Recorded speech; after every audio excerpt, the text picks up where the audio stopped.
If you've clicked on this video, you are in for a treat. I've been wanting to make this video all day and I can't wait to share it with you. So you'll notice behind me that there's a lot of books. So in my collection I've got around maybe 300 to 400 books, and reading has been a huge part of my life since I was maybe say 17, 18, maybe even beforehand. But my journey with reading books hasn't always been the best thing. There's been a lot of ego involved, a lot of pride involved, and a lot of trauma and healing involved. And I've gone to these books, I've ran to these books in order to solve these answers.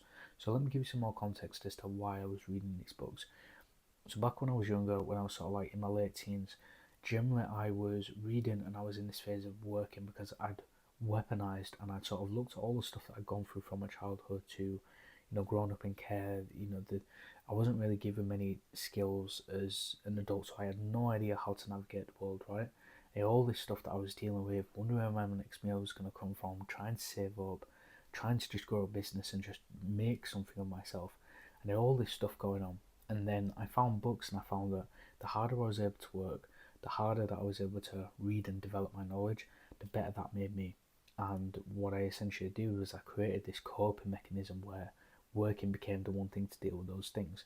And that was short lived because it ruined my ability to be present. And I found that by reading these books, my mindset at the time was that if I read these books, all these different self help books, from general mindset to mental resilience to spirituality and all these different substrates, from esoteric to upwards of quantum physics, all these different books, I thought that somewhere in these books had an answer as to why I was feeling the way that I was feeling, and most importantly, I wanted the pain to go away. So I thought that if I read these books and I got smarter, I'd somehow have like this light bulb moment of like, right, switch is flicked, pain's gone away, and I genuinely thought it would be like that. Equally at the time, I was also reading around a book a week, so I guess a little bit further on into the journey, leveled out a little bit in terms of my emotional intelligence, but then I started reading for ego. I was generally reading a book a week, and I would always be very Pharisee based about it, right? So I was always posting about it. I was always like, look at me, I'm reading a book, why aren't you reading? And I was generally reading around a book a week, and at the times the books that I was reading was generally self-help, mindset, stuff about business. So you can tell that my ego was definitely inflated, and I was always walking around thinking that I knew more than what I knew. These books made me feel like I was more important than what I actually was at the time. And when I was reading all these books, and when I was reading, one a week, I was the brokest that I'd ever been. I was the least productive that I'd ever been. I wasn't doing any needle moves in the business, despite reading all these books on business.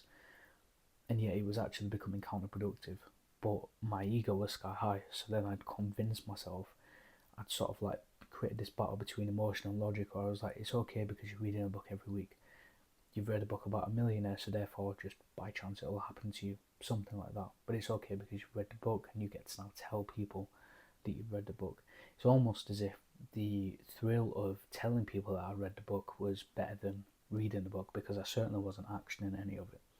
Now, I wasn't being completely born idle. I was obviously applying this stuff, and it was changing how I thought, how I felt, and how I acted. But the point I'm trying to make is that my journey with reading books has not been the best relationship from start to finish, and even now I'm still working on it.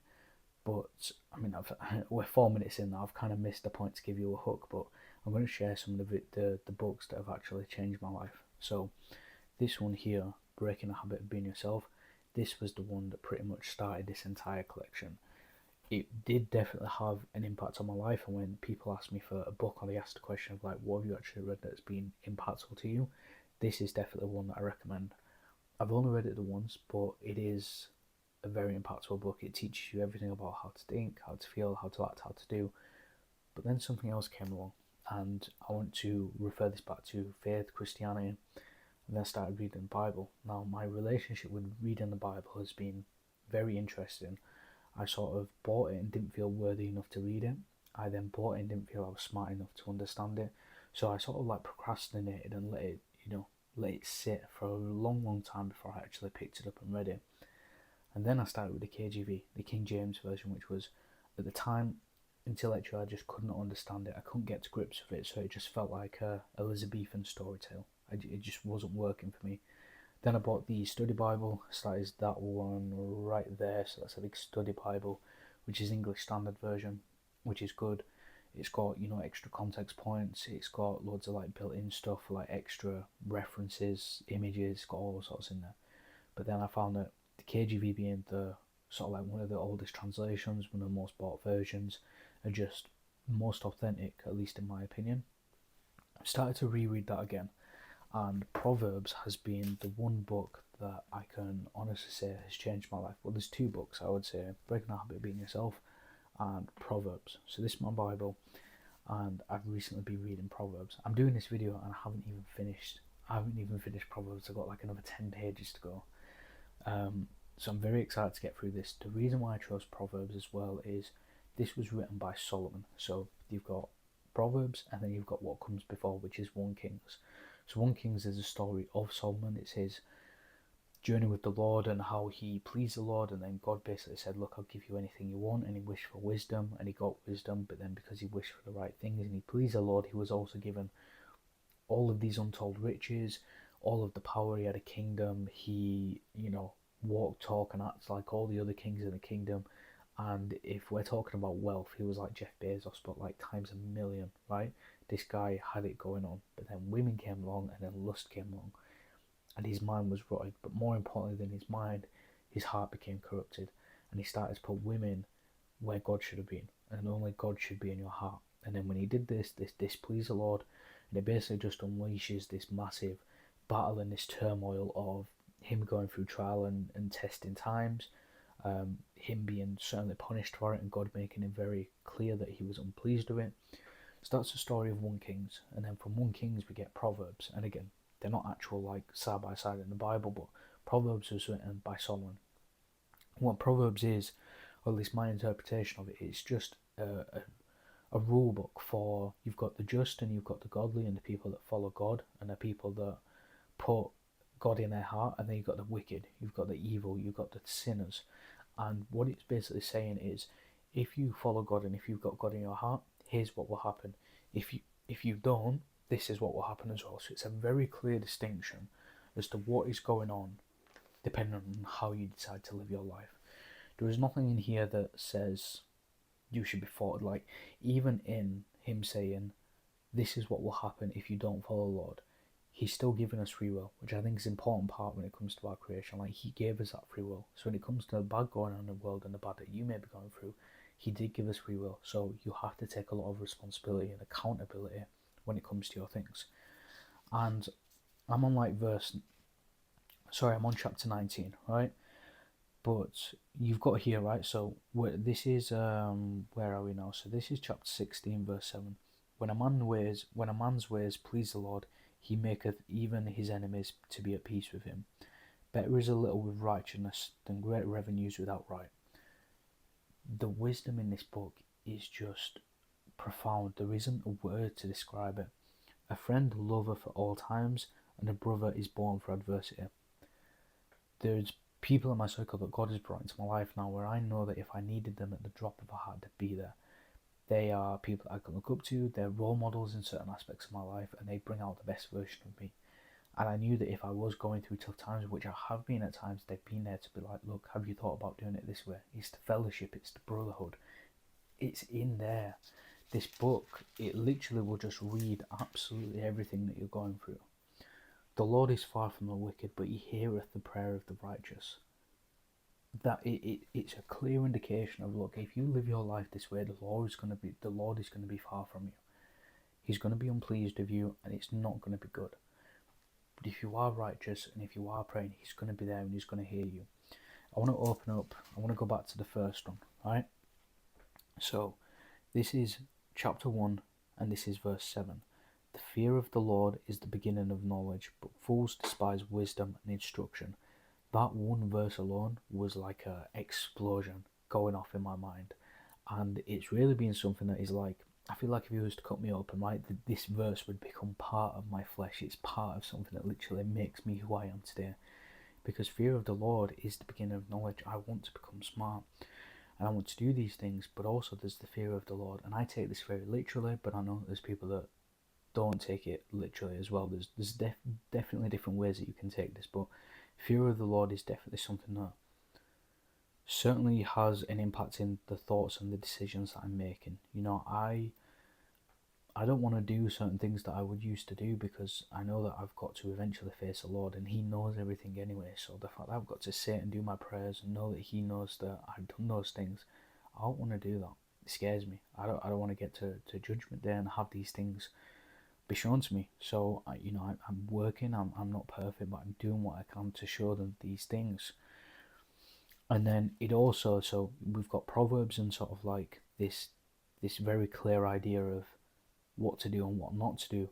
But then it also tells a lot of stories, and it tells us certain qualities that are, you know, unwanted. It tells us certain things. There's a lot of like key words in here as well. So I'm just going to reel off some words that are very powerful in the world. So abomination, desire, please, wicked, darkness, keep my commandments alive, confidence, correcteth, delighteth. These are all these words that are just very, they're not just words alone, they carry so much meaning, so much emotion. So when you're reading this, you understand this. And to tell you a personal one as well, I obviously grew up without a dad, right? And I've never been called son before, and I always wondered what it would be called, what it felt to be called that, right? And as I've read this book, this is the only time in my life where I have been called my son. So it's a very personal and it's a very special book for me to read, and it's been very healing, right? I'm sure there's other guys that have gone through what I've gone through, but to be called that and to sort of like it all of a sudden you realise that you're not alone, that you've always had someone in your corner, no matter how lonely it's always gotten. It's the first time in my life that I've ever been called that, and it's just it's very special. It's like a healing hug, if that makes sense. And there's not really going to be many people of you that will understand that, but for the people that do, you'll know what it means. So it's a very special book. It's a very intimate book. But then obviously we get into things that the Lord doesn't like. So we're now in chapter 6, verse 16. These 6 things doth the Lord hate. Ye 7 are an abomination to him. Again, think with the strong words, the imagery, these things. He's making it super clear so that you understand these are an abomination. He hates them, so do not do them. A proud look, a lying tongue, and hands that shed innocent blood. A heart that deviseth wicked imaginations, feet that be swift in running to mischief, and a false witness that speaketh lies, and he that soweth discord among brethren. Brethren being brothers, friends, fellowship. Again, so these are the things here. Just don't go and do them. It is the most easy. It's just an instruction book. So all my life I've just been like, what do I do? How do I need to act? What's right? What's wrong? It's literally here, chapter 6, verse 16. Go read it and you'll know exactly what to do. So now I'm walking around with this sense of calmness, with this sense of peace, because I don't even have to think anymore. I've just got to read the Bible and do what it's saying. And I'm at least going to have a decent show of pleasing the Lord and developing my relationship with Him. I'm reading the book and I'm reading the Word. What else do we have? And then it tells a story as well as we get into it. So I'm not going to read you the whole one as well, but it basically tells this story of a man that is not quite aware that he wants wisdom, but he's just unknown. So there is which one is it now? So here we are. There we are. Right, so this is now chapter 7, verse 7. So a young man void of understanding. This is the key point in the story. So he's not quite ignorant, he's not quite wicked, but he's just void of understanding. So a bit like the lights are on but nobody's home. And this woman sees him. She sees that and she brings him into the home, and what she does is she tricks him into thinking that going in and being deceitful and engaging in those acts are right. So she warps his mind because he's void of understanding, because he has no concept to think of himself.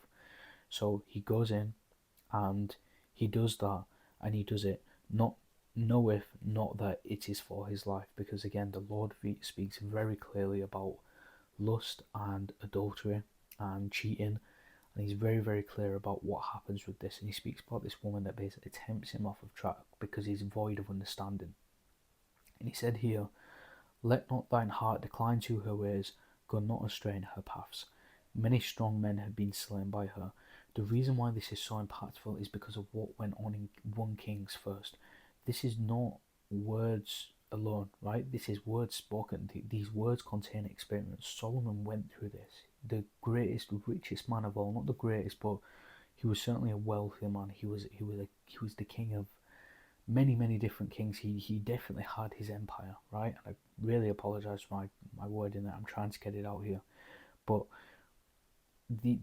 this is spoken from experience. He's been through it, so when you read these things, you know that it's true, and you can almost like feel the pain in it, if that makes sense.